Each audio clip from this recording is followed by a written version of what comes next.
Hello friends, welcome to கோம்ஸின் சமையலுலகம். இந்த மார்கழி மாதத்தில் வரக்கூடிய திருவாதிரை நட்சத்திரம் சிவபெருமானுக்கு ரொம்பவே முக்கியமானது. சிதம்பரம் நடராஜர் கோயிலில் இதை ரொம்ப விமர்சையாக செலிப்ரேட் பண்ணுவாங்க. அந்த சிதம்பரம் நடராஜர் கோயிலில் பிரசாதமாக பண்ணக்கூடிய திருவாதிரை களி எப்படி பண்ணலான்றது தான் இன்றைக்கி நம்ம சேனலில் பார்க்க போகிறோம். இந்த ரெசிபியை ரொம்ப சிம்பிளான மெத்தடில் நான் இன்றைக்கி செஞ்சு காட்ட போகிறேன். அதுக்கு ஒரு பேனில் 3 டேபிள் ஸ்பூன் அளவுக்கு பாசிப்பருப்பை சேர்த்துட்டு அதை ட்ரை ரோஸ்ட் பண்ணிக்க போகிறேன். பருப்போட கலர் சேஞ்ச் ஆகாமல் நல்லா வறுபட்ட வாசனை வர்ற வரைக்கும் இதை வறுத்துக்கணும். இந்த மாதிரி நல்லா வறுபட்டதும் இதை ஒரு மிக்சி ஜாரில் மாற்றிட்டு பவுட்ரு பண்ணிடலாம்.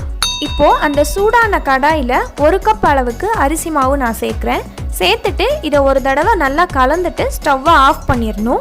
பச்சரிசி மாவோட பச்சை வாசனை போகிறதுக்கு அந்த கடாயோட சூடே போதுமானது.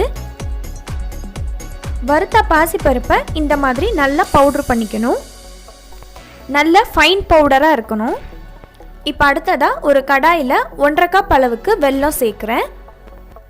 இது ஓரளவுக்கு நல்லாவே இனிப்பு தரும். இப்போ இதில் 1/4 கப் அளவுக்கு தண்ணி சேர்த்துட்டு வெல்லத்தை நல்லா கரைச்சிடலாம்.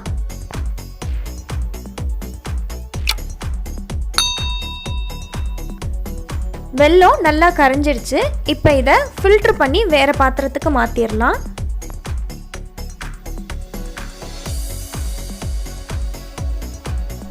மாற்றினதுக்கப்புறமா இதில் எக்ஸ்ட்ரா 1 கப் அளவுக்கு தண்ணி சேர்க்குறேன். தண்ணி சேர்த்ததுக்கப்புறம் இதில் வறுத்து வச்சுருக்கிற பச்சரிசி மாவையும் பாசிப்பருப்பு மாவையும் உள்ளே சேர்த்துட்டு நல்லா கட்டி இல்லாமல் கலந்து விட ஆரம்பிச்சிடலாம். 1 கப் அளவுக்கு தண்ணி ஊற்றி நாம் செய்யும்போது களி கொஞ்சம் கெட்டியாக தான் இருக்கும். உங்களுக்கு நல்ல நெகிழ்த்தியாக களி வேணும் அப்படின்னா 2 கப் அளவுக்கு தண்ணி சேர்த்துக்கலாம்.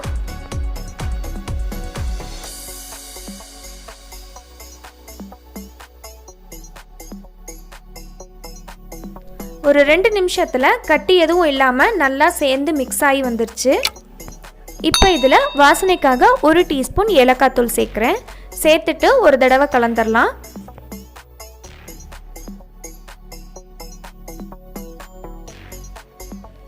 இப்போ இதில் 2 டீஸ்பூன் அளவுக்கு நெய் சேர்க்குறேன். நெய் சேர்த்ததும் களி நல்லா ஒன்று சேர்ந்து திரண்டு வந்துடும்.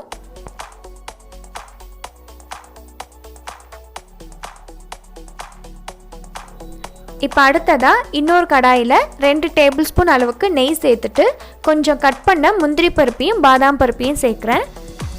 இதை லைட்டாக செவக்கிற வரைக்கும் வறுத்துக்கணும்.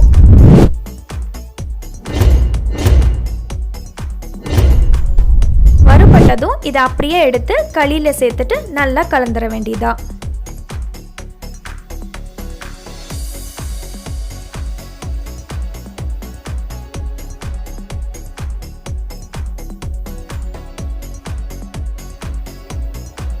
அவ்வளோதான், சூப்பரான களி ஈஸியாக தயாராகிடுச்சு. நாளைக்கு வரப்போகிற திருவாதிரைக்கு இந்த களியை உங்கள் வீட்டில் நீங்களும் ட்ரை பண்ணுங்கள். இதை சூப்பரான ஈவினிங் ஸ்நாக்ஸாக கூட நம்ம சாப்பிட்லாம். உங்களுக்கு இந்த வீடியோ பிடிச்சிருந்தா கோம்ஸின் சமையல் உலகம் சேனலுக்கு சப்ஸ்கிரைப் பண்ணுங்கள். அப்படியே அந்த பெல் ஐகானையும் கிளிக் பண்ணுங்கள்.